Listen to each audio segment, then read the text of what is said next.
come across this. This is Manelson, And this is General D. and Yeah. together we are These two. these two. Yeah. These two, man. These two. Yeah. And we are going to explain how these two came about, like how the name came about, Yeah. maybe in future. So General D, Yeah. finally. We are here for our first episode. Uh-huh. Yeah. And I'm trying to look at some of the topics that we need to discuss for this Uh-huh. first edition. Mhm. And given the nature of our setting, Mhm. a lot of advocacy coming online these days, Mhm. a lot of concern, commercialization of marriages and Mhm. all that. Mhm. I think a very interesting topic to be discussed is the issue of dowry. Dowry. Yes. And as it is going to be the culture of this podcast, will be defining words. Exactly. Yeah. From dictionaries, not from just the dictionary. yeah. Trusted dictionary. So From why the- don't we define dowry? Yeah, get us that. And of course, for those who are going to struggle with the spelling, it is DOWRY. Yeah. Correct. Yeah. So what is it?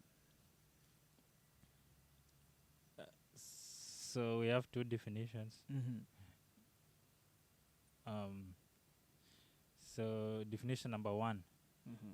the money, goods, or estate that a woman brings to her husband in marriage. Mm-hmm. What? This definition was written by an Indian, I think. Yeah. Because in our culture, We women don't don't- bring shit. They just bring Exactly. themselves. The other one is a natural talent or gift. No, I think we should go with Let's go with the first one. the first one, but we now But we reverse. have to. So it is the reverse dowry. Yeah. So Yeah, which means it gives us the bride gift, or rather bride wealth, as Africans would like to call it. okay, let Yeah. me define. Bride wealth. Yeah. let Yeah, me see. or bride gift, either way. So you got bride wealth, Nope, it's not here. bride group. Okay, what did I call it? Bride group. Let me try to look here. This is a dictionary without a name. Yeah, this dictionary doesn't have a name as far as I'm concerned, but I guess it's what many people have in their phones. Mhm. So yeah, bride wealth or bride gifts. Mhm. It has a lot of synonym: bride token, bride wealth, Mhm. reverse dowry. Yeah, it is a sum of money or other valuables paid by a bridegroom on his behalf to the family of the bride in Mhm. some cultures.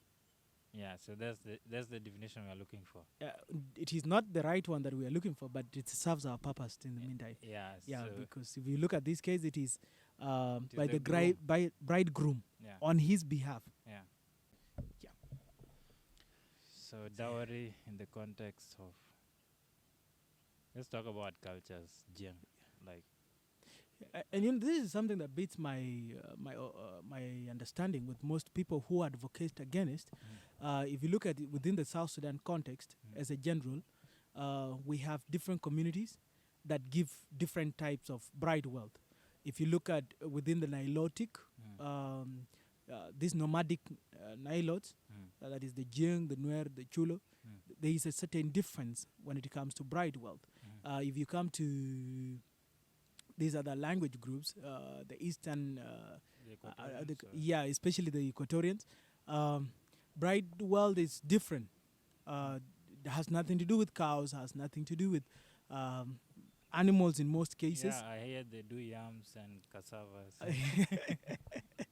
You see, so it varies, and a person cannot conclusively say that marriages are expensive when it comes to dowry. Now, what is the ideology behind dowry? Why do you think people brought it up? Because whether you pay cows, you give types of beads, the certain beads within the anuak Yeah. that you give. Yeah, and different other things that are required in different cultures. What brought about it in the first place? Why didn't it have to be like the way Indians do it? Yeah. The family of the girl to the family of the boy. Yeah. Why is it that it is from the family of the boy to the family of the girl? What brought about this disparity, and what do you think is the significance of dowry in the African marriages, especially in South Sudan? Let's begin with Jieng, for example. Jieng. Yeah.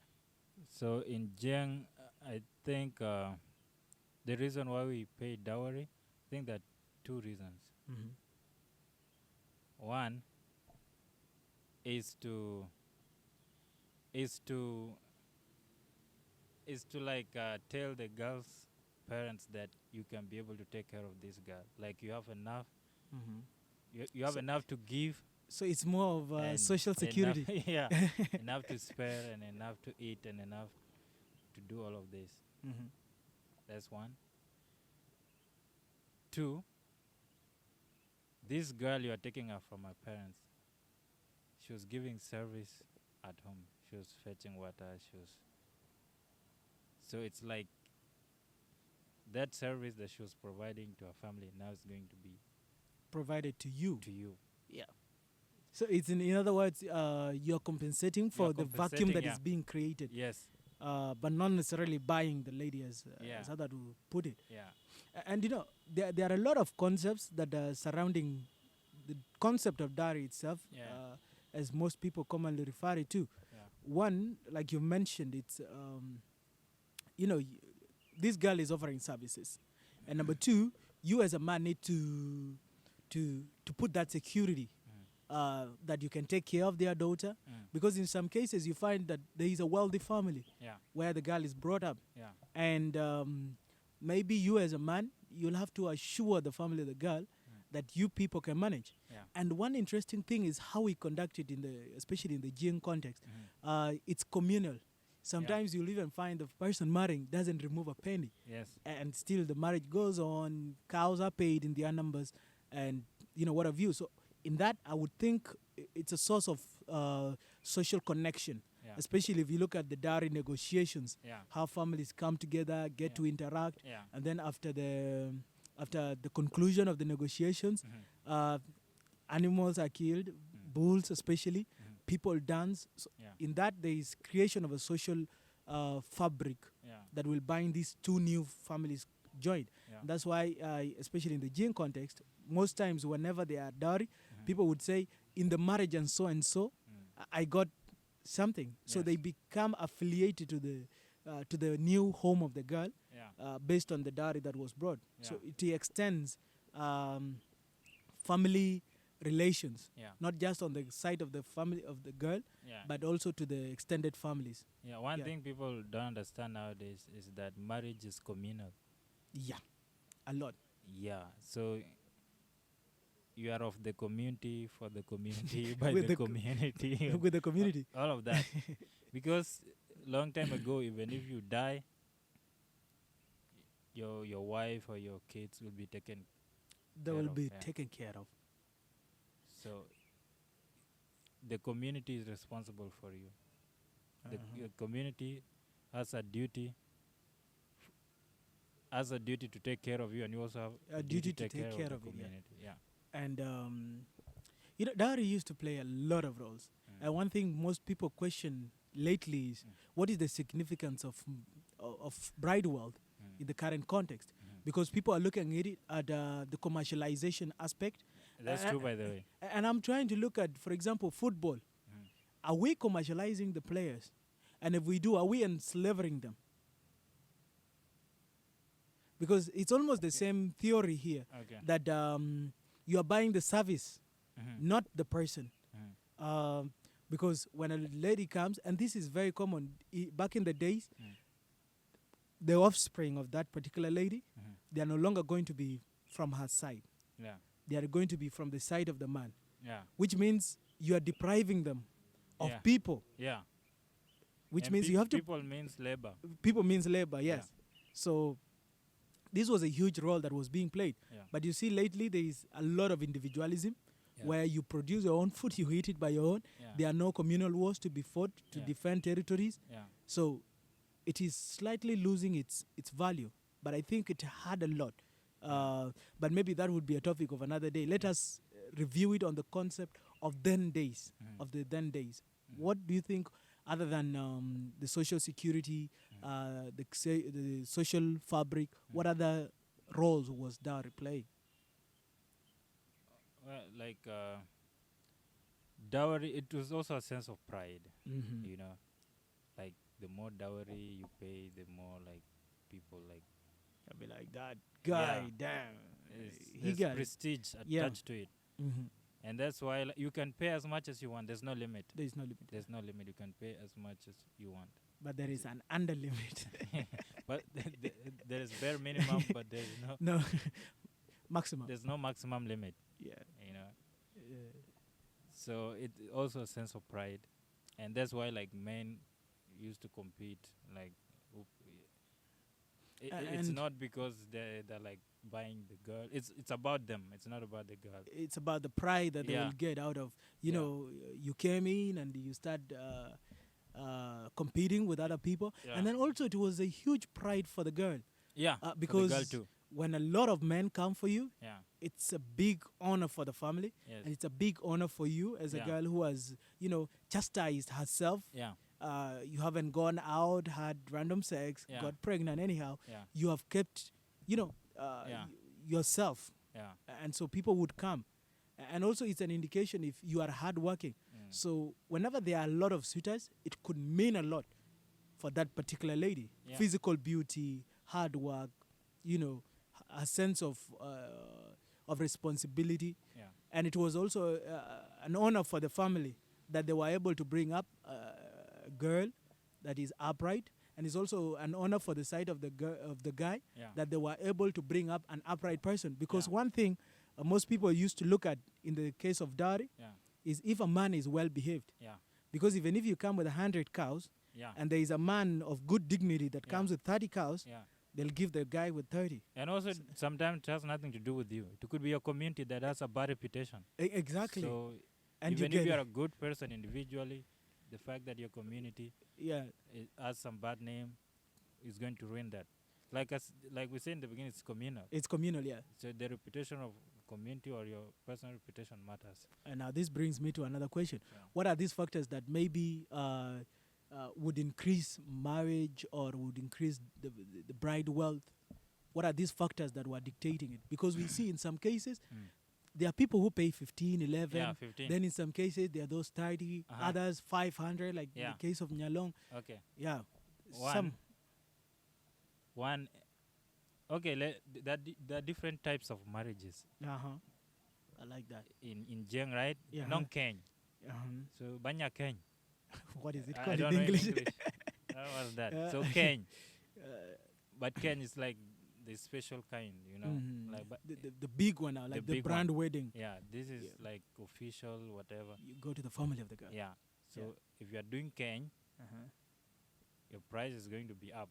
Mm-hmm. Yeah. Another type is eloping. Yeah. So Which is you- called jut. Jut, yeah. So Yeah. you plan with the girl and you just disappear. Uh-huh.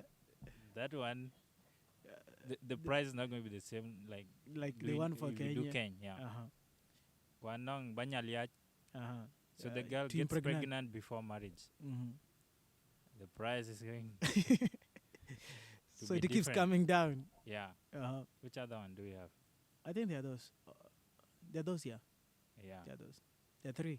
So depending on the kind of how your marriage began, was it through Kenya? Was it through Jud eloping, or, Jud, uh-huh. or And all of that so one is, if it is Kenya, mm, it goes up. goes up? If it is Jud, Mm. slightly comes down. And Yeah, then if in it the is middle. pregnancy, yeah, it's down. it's down. Yeah. Oh, okay. Uh-huh. Next. Because now the guys' side they have leverage. They Yeah, you're like, yo, if you want, go you with go your with girl. your girl, yeah. Yeah. They have a leverage, yeah, correct. So the girl's family wouldn't want to have the girl that is pregnant. Yeah. So, So like, they will just compromise. They will compromise on a lot of things. So type of marriage was one big factor Was one big factor. Yeah. that determines the bride wealth. Also, the kind of families involved. Mm-hmm. Yeah. That social status is now. It's, yeah, social status. Mm-hmm. So if both of you are from like a noble background, like whatever, your negotiation is going to start from there. You're like from like good family, like that. Okay. So there is status, there is the price. The high, okay, like both political status in the community, Yeah. the economic status in the Yes. community, Yeah. and which other one? And also Social. having a good name, like good Yes, lineage. good Good lineage, yeah. Yeah. which brings in about the aspect of respect. Yeah. And there are these concepts that people don't understand. Mm. There is the one for Jieng, Mm. Ding, Mm. and there is Atek, Mm. especially on your side, you call it Yeah. Atek, Atek but is we like, largely prefer calling it Rio. Real, yeah. Yeah, Real is like respect, but on a certain different level. Yeah. It's yeah. So a family that possess all of these, Yeah. sometimes it goes down. I think dowry goes down, but then it also depends. If your family is of, they are not respectable people, they are not noble. Most cases, people will They will even increase receive- so yeah, that you can manage. they will create ways to make it almost impossible. Impossible for manage. you, yeah. Yeah. Another one. S- My and mind is also running like low. Yeah. about the reputation. Yeah. So like, what are the things that could ruin the reputation? Oh, there were a lot. Well, How do you call this thing? Paid was paid, one yeah, of them. paid is one of them. And it could even stop a marriage Marriage, yeah. per se, just Yeah. from the onset. What is it in English? What is Paid. paid? Yeah. But Witchcraft? or no, something? it's not witchcraft. Wizardry. Superstition. or- It's not even superstition because it was larger than that. It was larger than that. Let's just call it Paid. witchcraft. yeah, Okay, something like- but it wasn't witchcraft. but in something essence. close to that. Okay, bad eye. Magic. Let's No, just not call magic, not magic. Yeah, it's witchcraft, bro. it omen. Let's call it bad omen. No. Bad omen Yeah. is different. Yeah. So that paid was is one of them. It could ruin our Yeah. reputation. Number two, the way you treated your wives. Yeah. It played yeah. a huge role in. No God, yeah, no man. Yeah, exactly. I check a gum. Yeah. Yeah. And then also, if they are known for they are- drinking, by that was another bad yeah, drinking. reputation. Yeah. Drinking, Drinking. and especially if the boy himself yeah. is a drunkard, that's usually big no for the family of the girl. But yang achedek, man. Engachede. It's just like now. Who doesn't distribute? That's why they want this leverage of where dowry is no longer on those terms because quite a young majority of them are yengachetek. Yeah. Nice one. Yeah. But another factor was like, that those clans or those communities that like fighting, Yeah. Yeah. That was also a big no They for don't have senses, yeah. man. Any small issue, they just complicate things. yeah. That People was used also To try their best not to associate with them. Yeah. So, yeah. and most times when they come, the dowry, and then there were also these families that never used to pay dowry. Mm. Yeah. Those ones, the dowry would still go down. Quite page, man. You find that you'll come and sit down and discuss. Like we have 100 cows at this particular kettle camp. If you go there, you find that the cows have gone for grazing. Hey. Yeah, that was also another big one that determines the. You remember 2 days ago, you told me about a negotiation you attended. Imagine, man. Oh, I did go well. Can you just say briefly? Imagine we were given only 2 people. 2 people to come and discuss with us. Come on. No. You're missing one piece of information. What is that? And those 2 people are not real people. Exactly. They're not the right people. They are you not the should right be people we should be with. negotiating. Exactly. So, in other words, if we are going to sit down again, we are hiking the dowry. That's disrespect, man. A great one, yeah. So yeah, these are some of the factors that were making the case of dowry to go high. But most people don't get into details. Another aspect that could increase the dowry is the ability of that person to create wealth. If the ability of that particular individual is high, they will compromise and not charge because they know this person will create and will bring back. But if then the capacity of this person is low, this is a person who cannot create wealth, the dowry would be hiked such that to discourage. Because one of the roles that dowry used to play is to discourage people that the family of the girl would not want. So it used to play such a role of discouraging people to be married or to marry. So yeah, ability of a person. Is he hardworking? Is he a lazy person? Such things also determine the dowry that you are going to pay within the context of the Jieng. And dowry largely was communal. Was communal. And I know in the case of, for example, a girl who has been impregnated, there are at least 11 cows. If it is a case of maybe jute, you can go up to 30 or maximum. If it is a case of Kenya, there is no. But then this is the most interesting part. Even the Jieng people themselves, marriage is not the same. True. If you find the marriage of Jonglei, for example, the Jieng of Jonglei, it is way too high. If you come to the Jieng of Lake State, it is extremely high. But if you go to the ends of Northern Bargazal, it goes down. Like in Northern Bargazal, anybody who goes past 15, that's a big marriage. It's a big marriage.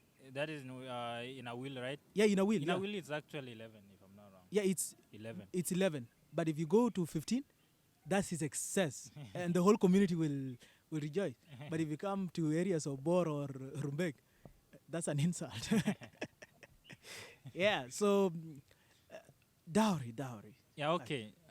Coming back to like the present day now, South Sudan, is dowry still perceived the same way? In the beginning, you mentioned about commercialization. I found that very interesting. Let's talk about it. Commercialization. Yeah. Are you sure this is not for the next podcast? It's a huge topic. It's a huge topic, right? Extremely, yeah. Okay. But just to put it in a nutshell, with the economic progression, social statuses are increasing. There is now the issue of money coming in. There is this money economy that we have now. People are moving towards that as well. And also we have another big problem. The current generation, especially our generation, they don't understand the concept of dowry itself. That's why somebody would say that dowry must be abolished because it is going up to 500. But the question is, who's paying 500? You find that these are isolated cases. They will say that a woman is being bought, but they don't understand the philosophy behind that. So how is it being commercialized? But here's one thing. Those people who want dowry to be abolished, they are against polygamy. But That guess is what? If dowry is abolished, Oh, and by the way, polygamy will go up. exactly, as I forgot earlier, one of the roles that dowry was playing, it is control of marriage. Because for me as a man, I have, let's say, 30 cows. And marriage is 15 cows. I would be limited to 2 wives. But even then, I would limit myself because I'll need something for my new family. But if there is no dowry that is being paid, I have my 15 cows. I can marry as much as I want. If I'm in the village, give each woman a cow for their milk with their children, and each with their own farm, they farm. And then just to go back to our discussion about dowry. Back in the day, also how much you could pay depended on the economy of that time. Of that time, that is very right. That is very right. So Runi Chapo, there were no cows. And it reminds me, like there was a year, I think around whatever they 64, had, there were marriages that were just being given out. That it was almost like free. Like so the condition of that particular time dictates a lot how much is being paid. And just as we wind up, I would encourage we get to study more about the dowry issue. So we're going to call this part 1. Part 1, yes. of So dowry. for part 2, maybe we'll invite third party and Yeah, we can have a different opinion from. yeah. Yeah. And as we sign out, do you think dowry should be abolished? This is your question now. To you who is going to watch this, share your thoughts with us, and of course, in the next podcast, we are going to So in look the- into those questions. Yeah. So in part 2, we are going to talk more about Yeah. So these two. these two.